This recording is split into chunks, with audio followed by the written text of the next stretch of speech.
Hello there. RunCam replaced the RunCam Pheonix Oscar edition camera for me. The first one was a bit wobbly and we couldn't figure out why, so they've just replaced it. So time to retest it and see how it does. Those of you wondering where I am may be able to recognise that I'm in my old field that previously I got blocked off because of the developers. However, there now seems to be an accessible route into this part of the field where there's fences, but effectively they're saying keep in the fences. You can see them working over there. There's some old guys over there. I'm keeping inconspicuous out of the way, but I think it's fair game to use it, so I'm gonna. Okay, so see if you can spot the two issues I had, which is actually all my fault.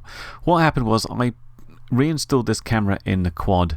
I went on holiday for 2 weeks and I wrote myself a little note saying this is ready to test, so I just thought it was ready to test.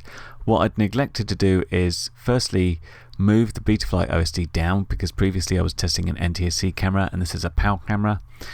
The second one I knew was there, which is the RunCam OSD, and I thought I will demonstrate how to use the UART control once again in order to remove that on the fly, as you can do. I also thought it was a really good time to use that because, as you can see, it's kind of a bit of an overcast day.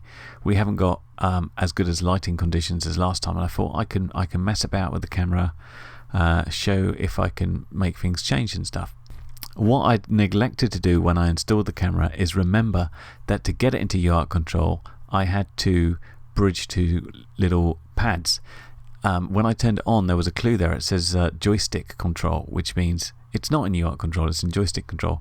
So I couldn't do anything on the field, which means I'm lumped with the picture as it is here and the OSD all wrong. On the good news though, what I could feel is the camera is reacting correctly. Now you probably couldn't see it from that clip. I will link back to the old review just in the corner there so you can check it out. But it kind of felt like frames were being dropped.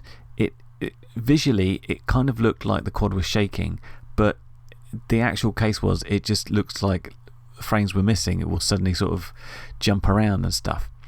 But so we're out here and the lower, well, it's not lower light, it's sort of dimmer skies performance is not as nice as in the bright sunshine. It feels a bit noisier to me. It feels a bit dim. The colours don't quite look as true.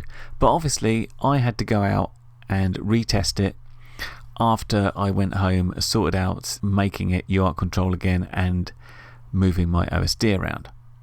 And this is what we have about a week later. Now unfortunately we're out here in 20-mile-an-hour winds, and thus it's a bit blowy and looks a bit jerky, and it might feel like it looks like that original clip, but it's all in the feeling. And what I could tell from here is the camera's reacting absolutely fine. We just had a dodgy one last time, but it's obviously got the shakes a bit because the entire quad is under the blustery conditions, unfortunately.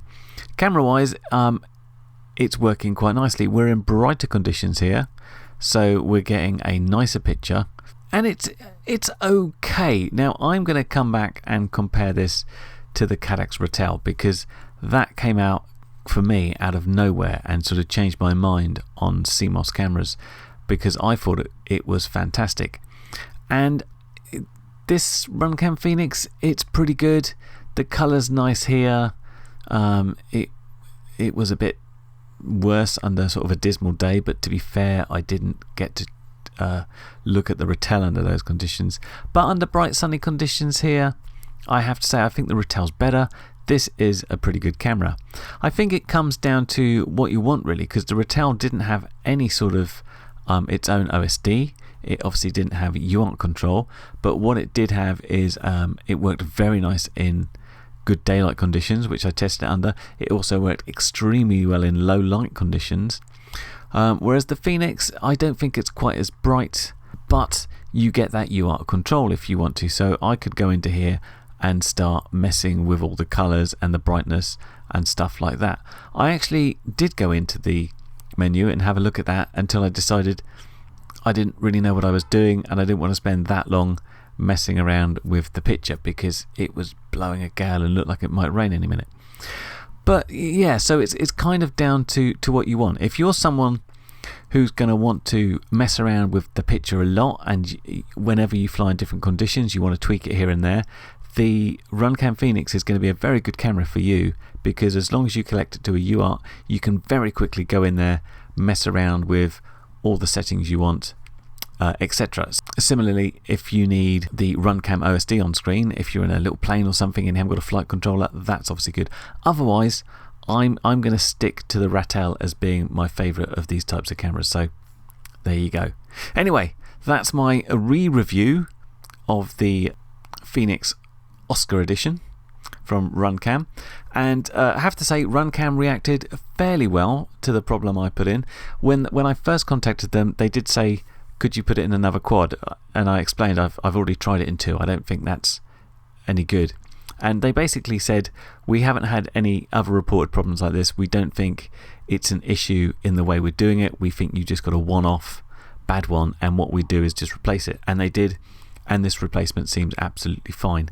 So looking at the number that was sold, I think I just got pretty unlucky and got one of the dodgy ones. But in the main, they're pretty good.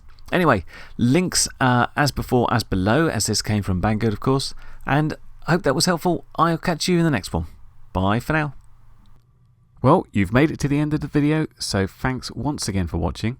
If you like what you saw, then please consider subscribing. And if you really like what you saw, then be sure to check out the link to my blog for a variety of ways in which you can help support this channel.